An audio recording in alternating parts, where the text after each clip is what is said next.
现在呢，师父就简单借这个机会，跟世界各地的莲友们来报告一个公案：一个会讲经说法、喜欢欢喜布施的人，但是他贪图享受，所以这个公案的名字叫做贪图享受。各位，结果呢，后来堕落在恶道里面、畜生道里面，就很可惜了，非常可惜。从前呢，你们知道印度这个安世高法师啊，这大法师到中国来弘法，坐船经过湖南洞庭湖的时候啊，遇到他过去生的同参道友，叫做法行法师。但是这个法行法师呢，已经堕落在畜生道，变成了一个蟒蛇了，而且在洞庭湖的旁边一个庙宇当神，每天来往的商船很多很多，不计其数，都会来这个地方祭拜，他福报很大呀。安世高法师呢，知道他的同参道友在此地做神呢，就到他的庙里面对他说：“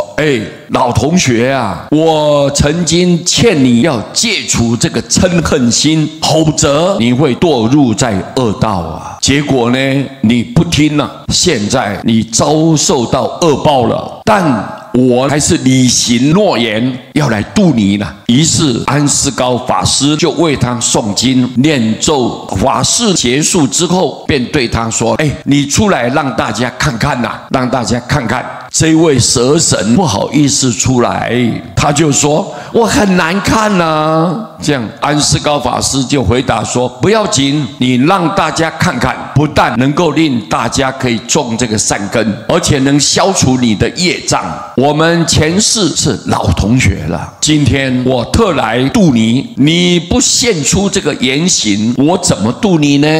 这个时候蛇神就从火龛慢慢的爬出来，原来是一条大蟒蛇。安世高法师再度为他念咒，这一条蛇在一刹那之间就往生了。以后这一个村庄就称为蛇村。当安世高法师坐船要去南昌的时候，在船上看到一位穿白衣服的人呢，向他拜了3拜，然后就升空而去了。安世高法师就告诉旁边的人说：“刚才来拜我的就是这个蛇神，他已经往生忉利天了。”那有人就问了：“法师啊，你和你的同学从前在一起修行，为何你正果了，对方却堕落在畜生道呢？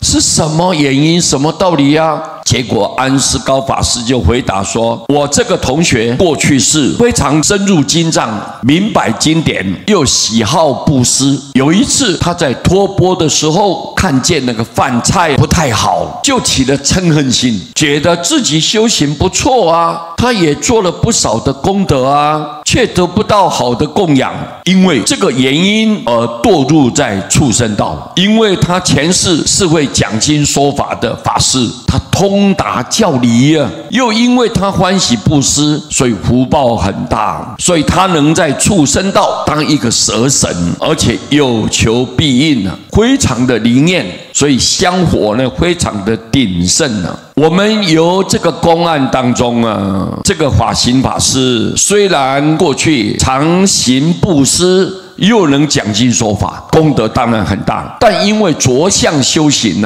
没有证到空性，以至于他贪图供养，且对自己的修行起了贡高我慢心，因此遭受3恶道这种报应。所以我们修行人当引以为戒啊！如果这个法行法师当时能够念佛的话，他绝对不会堕落在恶道。我们伟大的印光大师提醒我们末法的众生，只要你能深信，只要你能发愿，只要你能念佛，那么阿弥陀佛绝对救度你，你绝对能往生成就道业。所以净土法门叫做万修万人去啊。这是什么意思呢？不是说只有1万人修行，1万人都可以去。这个就是告诉你说，任何一个人，任何一个对象，你只要肯相信念佛，你好好的持念名号，你绝对能够成就，绝对往生，就不至于说你看一个法师，结果最后他的命运堕落在畜生道里面。